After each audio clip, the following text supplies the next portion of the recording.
ते गडावरून मी शेवग्याच्या शेंगा घेतल्या होत्या एवढ्या आणि मुंबईला डोंबिवलीला चाललो होतो. उतरलो मी ठाण्याला, कारण ठाण्यापर्यंत रेल्वे, मग तिथनं यांनी गेलो तर माझ्या हातात ती पिशवी होती, ती अशी धरली होती मी. पुढं माझा तो मित्र उभा होता, तो म्हणला बुवा शेंगा म्हणलं शिजल्या.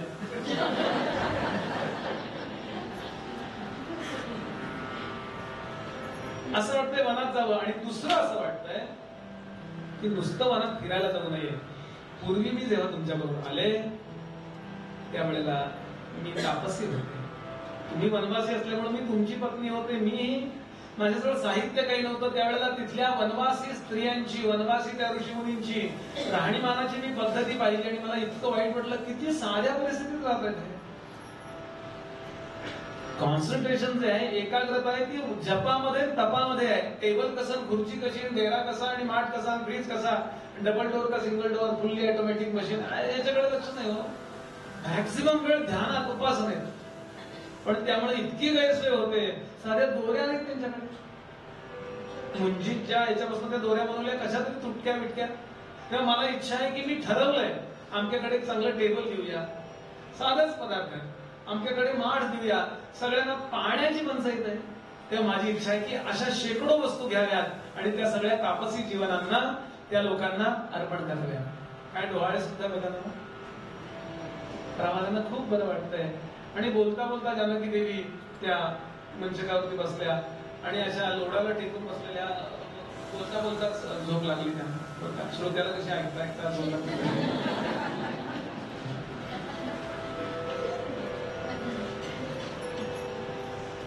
हसले रामराव. असं कसं छान, सगळ्यांना छान छान वाटत असेल तर आपल्याला बरं वाटतं की घरामध्ये सकारात्मकता वाढवायची का नकारात्मक आपण ठरवा. पण काही लोकांचा स्वभाव कुठल्याही गोष्टीचं रूपांतर भांडणात करतो. ते काही सुरुवात हो, रूपांतर भांडण असो. आणि आनंद झाला सगळ्यांना. आणि रामराय अभ्यासिकेत जाऊन बसले. रोज रामराय अभ्यास करत असं वर्णन केले वाल्मिकींनी. त्यांच्या त्या अभ्यासिकेमध्ये असे उत्तम उत्तम ग्रंथ लावलेले होते, मोठे जड जड. आणि ते मोठे जाड आणि जड ग्रंथ घेऊन रोज अपडेट आणि अपग्रेड होतात रामराय. स्वाध्याय प्रवचनेच्या, रोज स्वाध्याय, स्वस्य अध्याय इति स्वाध्याय असं म्हटलं. रोज एक थोडी 5, 50, 100 पुस्तकं घरामध्ये अशी ठेवा की ते पुस्तक खूण ठेवून वाचा. रोज तेच वाचलं पाहिजे असं नाही. आणि शक्यतो साक्षात्कारी लोकांची पुस्तकं वाचा, अधिकार संपन्न लोकांची पुस्तकं वाचा. त्याचा परिणाम त्यांचं थिंकिंग जे असतं, त्यांचे विचार जे असतात ना, तसे आपले विचार व्हायला लागतात. आपण करणारे आहात, पण सुचवणं माझं काम आहे. एखाद्याला सुचवायला उपयोग झाला तर झाला. म्हणून अशी पुस्तकं उठायचं, एक 4 वाक्य वाचायची, मग जेवायला जायचं. असं रामराय रोज करतात. आणि म्हणून अभ्यासिकेत बसले, ग्रंथ उघडला, वाचायला सुरुवात केली. इतक्यात त्यांनी पाहिलं एक धावत धावत धावत कुठे धप धप धप धप धप धप पाठीमागे गेला. हसले. तो त्यांचा अत्यंत जवळचा मित्र होता आणि गुप्तहेर होता. त्याचं नाव लिहिलंय भद्र. तो गुप्तचर संघटनेचा प्रमुख आहे, मेन. आणि तो रामरायांच्या समोर उभा राहिला. वरती जिना चढून आला, समोर उभा राहिला. काही लोकांना रामरायांना किंवा मुख्य जो असेल राजाला अपॉइंटमेंट न घेता भेटायला परवानगी असेल, असा तो आहे. आणि तो सांगतोय असं असं असं असं काय बरेच मुद्दे सांगितले त्यांनी. आणि एकदम तो थबकला. रामराय म्हणाले, काय रे, अशी कुठली बातमी आहे की तुला मला सांगावीशी वाटत नाहीये? अप्रिय आहे का मला काही? माझ्याबद्दल कोण काही वाईट बोलतंय का? भरताबद्दल, लक्ष्मणाबद्दल, शत्रुघ्नाबद्दल, जानकीबद्दल तो गप्प झाला.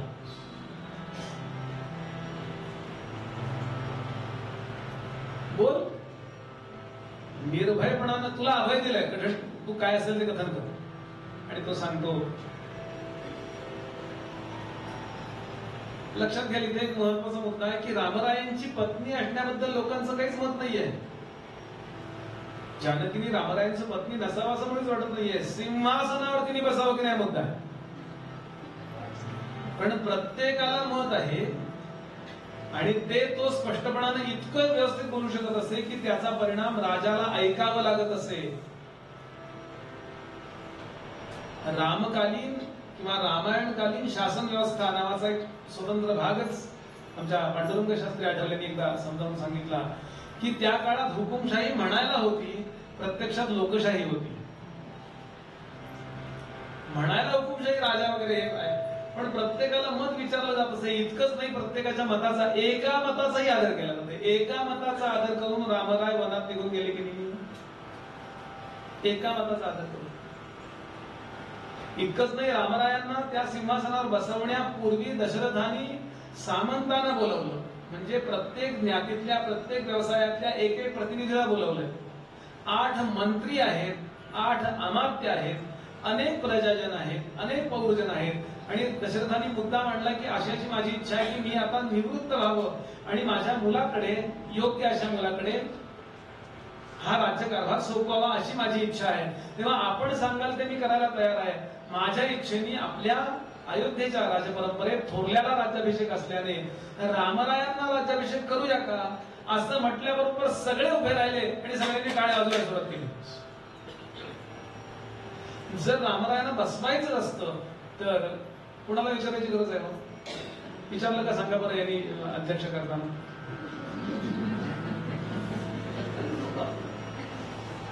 विशेष म्हणजे असं म्हटलं सगळे उभे राहिल्यानंतर इथे दशरथ महाराज थोडा विनोद करतात. अरे मी अजून सक्षम आहे, मी युद्धाला जाऊ शकतो, जातो, तुमचं उत्तम रक्षण करण्याचा मी प्रयत्न केलाय. असं असताना सुद्धा माझं वाक्य पूर्ण होण्याच्या आधी तुम्ही उभे राहिला पण इतक्या घाईनं टाळी वाजवताय, म्हणजे तुम्ही मला इतके कंटाळलेले आहात काय? पुढं काय झालं हे त्यावेळेला बोलू, आता नको.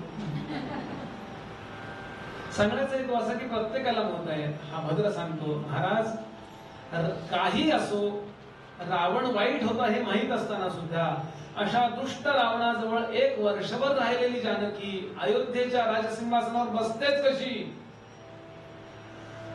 असं प्रत्येक भारतातल्या नागरिकाचं मत होत चाललंय. कुठल्या तरी एका कोपऱ्यातल्या धोब्याच्या घरी भांडण झालं आणि तो म्हणाला मी काही राम नाहीये तुझा स्वीकार करायला. ही कल्पना पद्मपुराणातल्या एका कथेवरून आलेली आहे.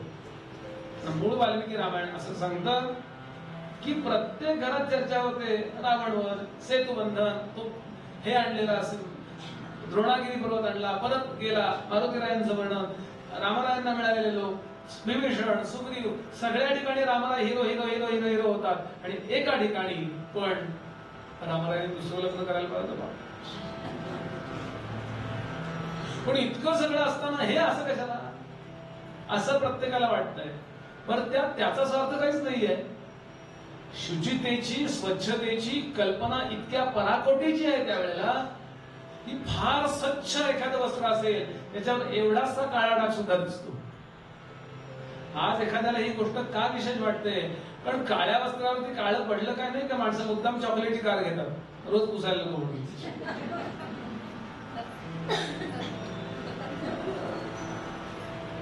डार्कच रंग रोज धुवायची गरज नाही म्हणले. या मानसिकतेला, ती पवित्रता कळाय करता थोडस आपली जी आज मानसिकता आहे ती बाजूला ठेवली पाहिजे. माझ्या गुरुजींनी उदाहरण दिलं याला. हे पटत नाही किंवा कळत नाही याचं महत्वाचं कारण काय म्हणाले, आपण काहीतरी गृहीत धरतो, काहीतरी ऐकतो. उदाहरण त्यांनी दिलं की दुष्यंताचा रथ अत्यंत वेगाने चालला होता. ड्रायव्हर तो रथी अत्यंत वेगाने टकडक टकडक टकडक टकडक असा रथ चालवित होता आणि एकदम कर्कचून त्यांनी लगाम मोडले. दुष्यंत अक्षरशः कोसळायचा राहिला, बाजूचे खांब धरले रथाचे त्यांनी आणि तो रागावला. त्याला काही कळतंय का, इतक्या जोरात ब्रेक का दाबलेस म्हणाला. तो म्हणला डेक्कन क्वीन जातीये, फाटक बंद आहे. ते ऐकलं कसं वाटलं, म्हणजे दुष्यंत ऐकताना डेक्कन मध्ये आणू नका, डेक्कन ऐकताना दुष्यंतला मिळणार. हे ऐकताना त्याचा विचार करू नका, ते ऐकताना तर ते त्या पद्धतीनेच ऐकूया. आज समाजामध्ये समस्या का निर्माण झाल्यात याचं कारण आपण त्या भूमिकेत जाऊन ऐकत नाही. जेव्हा प्रजेतला प्रत्येक जण हे बोलतोय आणि हे कसं तरी जुळवाजुळू त्याला सांगता येईना, कसं सांगायचं, कारण त्याचं वैयक्तिक रामांवर प्रेम आहे आणि रामांचं ज्या जानकीबद्दल प्रेम आहे, तिचं जीवन तो पाहतोय, ती समर्पित आहे, जवळून राजघराण्याला पाहणारा आहे. त्यामुळे काय चुकीचं हे कळतंय आणि त्यामुळे त्याने खूप गांभीर्याने ही गोष्ट सांगितली. वर्णन करतात हे ऐकलं आणि रामारायाने सांगितलं, भद्रा तू जाऊ शकतोस. किती विचार केला असेल रामरायांनी थोड्या वेळात त्याचा अंदाज करा. रामरायांनी आपल्या तिन्ही भावांना बोलावून घेतलं, त्या तिघांकरता आसनं मांडली, दार बंद केलं आणि सांगितलं, मी तुम्हाला आत्ता बोलावलंय ते तुम्हाला काही विचारायला बोलवलेलं नाही, तुमचा सल्ला घ्यायला बोलवलेलं नाही, तुमचा परामर्श घेण्याकरता मी बोलावलेला नाही. मी तुम्हाला काही आज्ञा करणार आहे आणि ती तुम्हाला माझ्या प्राणांच्या शपथेने ऐकायची आहे. तिघही सपापले, पण रामराय आयुष्यात पहिल्यांदा असं बोलत होते. दुसऱ्याच्या सन्मानाशिवाय ते एकदाही बोलत नाही, नेहमी दुसऱ्याचा गौरव राखूनच बोलतात. असे माझे दादा असं का बोलतात? तिघही सपापले, काहीतरी गंभीर आहे. सावध झाला भरत, लक्ष्मण, शत्रुघ्न आणि रामरायाने सांगितलं की जानकीबद्दल माझं चित्त अत्यंत निष्कंप आहे. मला निश्चित माहिती आहे की जानकी पवित्र आहे, तरी सुद्धा प्रजेच्या मताचा आदर करून मी जानकीचा, राजा राणीचा त्याग करतो. या न्यायाने मी त्याग करतो आहे. एवढं वाक्य झाल्याबरोबर लक्ष्मण उभा राहिला आणि त्याचा हात तलवारीच्या मुठीवर गेला. असं केलं तर तुमच्या विरुद्ध लढणारा मी पहिला आणि अखेरचा सैनिक असेल. पहिलाही मीच असेल आणि शेवटी मरणाराही मी असेल. वहिनीवर मी असा अन्याय होऊ देणार नाही.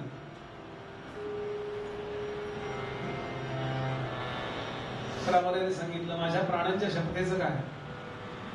आणि लक्ष्मणाचं सगळ्यात वैशिष्ट्य जर काय असेल तर लक्ष्मणाने सेवक धर्म स्वीकारलेला आहे. आणि तुलसीदास म्हणाले, या जगात सगळ्यात अवघड काय आहे तर सेवक धर्म अतिशय कठोरा. सगळ्यात अवघड सेवा करणं आहे ना. बाकी सगळ्याला मर्यादा आहे. सकाळी 11 ते 5 जप करणं सोपं आहे, तप करणं सोपं आहे, ध्यान करणं सोपं आहे, योगा करणं सोपं आहे 21 जूनला. सेवक होणं सगळ्यात अवघड आहे. कारण सेवकाला स्वतःचं मत नसतं. मला पटलं तर मी ऐकेन, यामध्ये बौद्धिक अहंकार अनुस्यूत आहे. मला हे पटत नाही आहे तरी मी ऐकेन, कारण ऐकणं ह्या माझ्या जीवनाचा ध्येयाचा भाग आहे. मला हे पटत नाहीये तरी मी ऐकेन, ह्याला म्हणतात लक्ष्मण. सेवक धर्म त्यानं स्वीकारलाय. कितीतरी वेळेला त्याच्यावर असा अन्याय झालाय की सगळ्या बाजूनी त्याला अपराधी मानलं गेलंय, तरी पण तो सेवक आहे. सेवक धर्म अतिशय कठोरा. तुलसीदास, लक्ष्मण हे काम तुलाच करायचं. उद्या सूर्योदयाला जानकीचं आवरलं की निघा. तिला अनेक ऋषीमुनींना, ऋषीपत्न्यांना काही वस्तू भेट द्यायच्या, त्याची यादी कर. कोषाध्यक्षाकडून त्या सगळ्या मागवून घे. अनेक रथ घे, त्या रथामध्ये त्या सगळ्या वस्तू सिद्ध कर, ने. आणि तू जानकींना वाल्मिकींच्या आश्रमाच्या अलीकडे सोडून ये. मला खात्री आहे आपण वाल्मिकींच्या आश्रमाच्या इथे राहिलोय. वाल्मिकींच्या आश्रम परिसरात अनेक ऋषी पत्नीसह राहत आहेत, अनेक प्रापंचिक ऋषी आहेत. मला खात्री आहे जानकीची तिथे उत्तम व्यवस्था आहे. दुसऱ्या दिवशी रथ सिद्ध झाला. कथानक आठवा जरा. जानकी देवींना निरोप गेला की तुम्हाला वनात जायचंय. जानकींनी कालच्या बोलण्याचा समन्वय लावला आणि दोहाडे पुरवले जात आहेत असं गृहीत धरून जानकी देवी रथामध्ये येऊन बसल्या. रथ निघाला. वर्णन करतात वाल्मिकी की अंतःपुराच्या वेशीपर्यंत रामराय जानकी देवींना सोडायला आले. चालत चालत आले. रथात बसले नाही येत. लक्ष्मण रथात बसलाय, जानकी देवी उजव्या हाताला बसल्या. सुमंत्र रथ चालवताय. वेगानं रथ निघतो. रामरायांनी जानकी देवीकडे एकदा पाठवून पाहिलं आणि जोपर्यंत देवी दिसत होत्या तोपर्यंत त्यांच्याकडे बघत राहतात. आता मला ही परत कधी दिसेल कोणास ठाऊक. रामराय डोल वळले. आपल्या डोळ्यातले अश्रू ते कुणालाही दिसू देत नाही. पण वाल्मिकींनी वर्णन केलंय उत्तर रामायणात, यानंतर रामरायांनी एकदाही पक्वान्न खाल्लं नाही. यानंतर रामराय एकदाही मंचकावरती नेसले नाही. एखादं दर्भासन टाकून जागा मिळेल तिथे आडवे व्हायचे. फक्त कर्तव्य या नात्याने मला आता राज्य चालवायचंय. माझ्या जीवनातलं सुख संपलं. एवढा मोठा त्याग आहे रामांचा. विचार करा.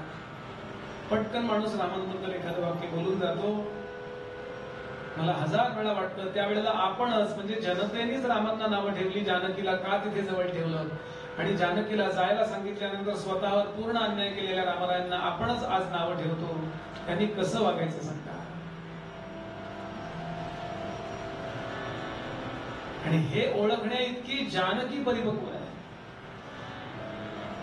परत पुढे जायला लागला. लक्ष्मण खूपच नाराज आहे. लक्ष्मण हा पवित्र जीव आहे, लक्षात घ्या. इतका पवित्र आहे तो, वास्तविक जानकी त्यांना वाटेल तसं बोलली लक्ष्मण भाऊजींना, पण मनात जराही राग नाही ठेवला. जानकीने इकडे तिकडे अमुक तमुक हे बघण्याचं आहे. बघा आपण इकडे वृक्षारोपण केलं होतं, ही झाडं किती आता मोठी झाली आहेत, इत्यादी इत्यादी, हे वृंदावन किती चांगलं झालंय, हे उद्यान चांगलं झालंय, असं सांगण्याचा प्रयत्न केला. पण लक्ष्मण गंभीर आहे. तेव्हा जानकी लक्ष्मणाची समजूत घालतीये रामराय बरोबर आलेले नाहीयेत, म्हणून इतकं नाराज व्हायचं नाही भाऊजी. आता रामराय फक्त तुमचे माझे नाही राहिले. रामराय आता सगळ्या अयोध्येचे आहेत, संपूर्ण भारतवर्षाचे आहेत ना. रथ तमसा नदीपर्यंत येतात. तमसा नदीच्या इथे नौका तयार आहेत. त्या नौकांमध्ये सगळे रथ घातले जातात. नौका रथांना घेऊन इकडे येतात आणि तमसा नदी ओलांडून रथ पुढे जायला निघतात. वाल्मिकींच्या आश्रमाचा परिसर दिसायला लागतो आणि एका मोठ्या वृक्षाजवळ रथ थांबतात. लक्ष्मण सगळ्या वस्तू खाली ठेवायला लागतो. जानकी सांगते, भाऊजी अजून वाल्मिकींचा आश्रम तर दूर आहे, तुम्ही मला इथे का सोडताय. इथे लक्ष्मणानं पहिलं वाक्य विचारलंय, वहिनी मला दादांची तुम्हाला इथपर्यंत सोडण्याची आज्ञा आहे. इथे फार सुंदर वाल्मिकींनी वर्णन केलंय.